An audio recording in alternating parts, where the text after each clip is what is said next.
What is going on, guys? Welcome back to another video. In this video I'll be talking to you about the top 5 things I wish I knew when I started lifting. Before I do that, could I ask you to do 2 things for me? Firstly, hit the subscribe button if you haven't already, and secondly, hit the like button as well. It helps me out a lot. And without further ado, let's get straight into number 1.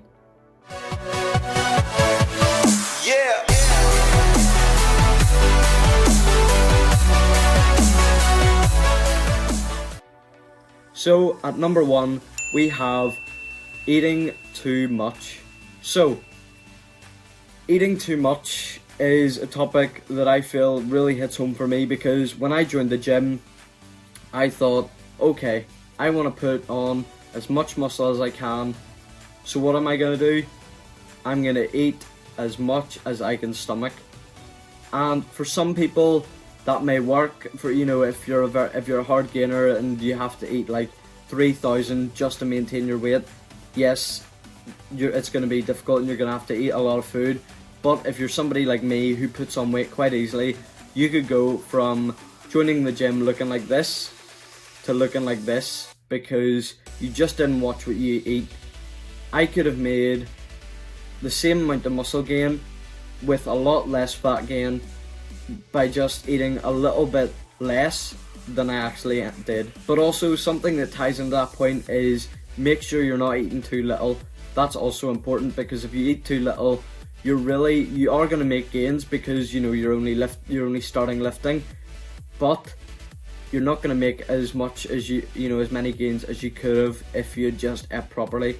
So you want to find that sort of happy medium between them two, where you're not eating too much but you're also not eating too little. You maybe want to think about eating in a slight calorie surplus, unless you're joining the gym because you're overweight. Then you maybe want to eat in a slight calorie deficit until you're at a regular body fat, and then think about putting on muscle.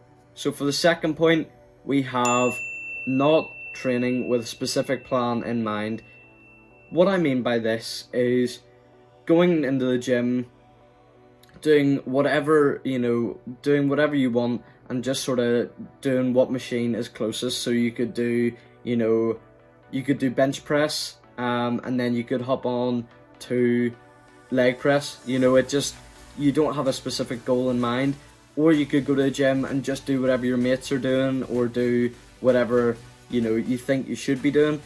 What I would recommend is sticking with a plan, whether that be something as simple as push-pull legs, which is really effective, and it will help put a bit of structure into your training.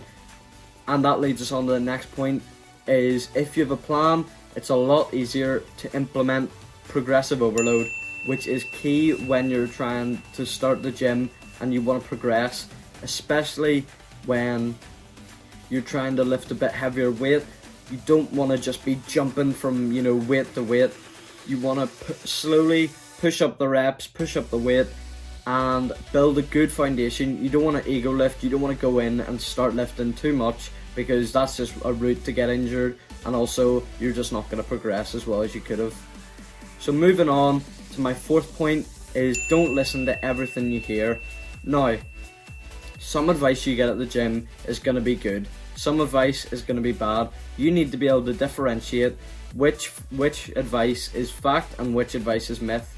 For example, somebody could tell you, oh, you need to have protein as soon as you finish your workout. It's that anabolic window. Not really. It doesn't. That one, like things like that, it's just a myth. You don't need to get protein in straight after your workout, or else you're gonna lose all the muscle you gained during that workout. It doesn't work like that.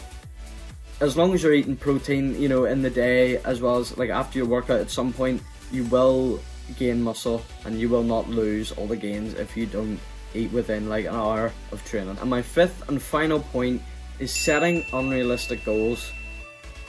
It's really important that you understand that it does take a lot of effort and a lot of hard work and dedication to achieve your goals, and it's not something that will happen overnight. It does take time. You don't want to set unrealistic goals that you won't achieve, because that'll just demotivate you and it'll make it even harder to progress.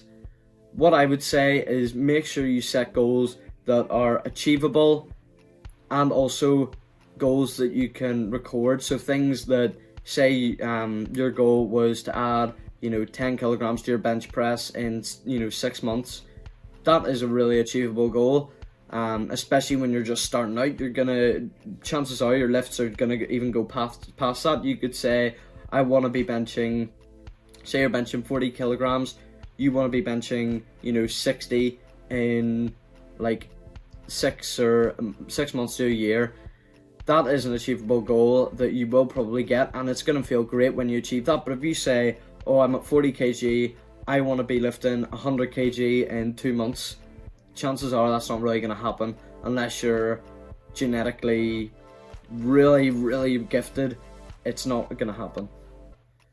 So my advice would be setting goals that you're able to track and achieve. So guys, that about wraps it up for this video. I hope you learned something, and I hope you don't make the mistakes that I made when I joined the gym. So with that said, take care.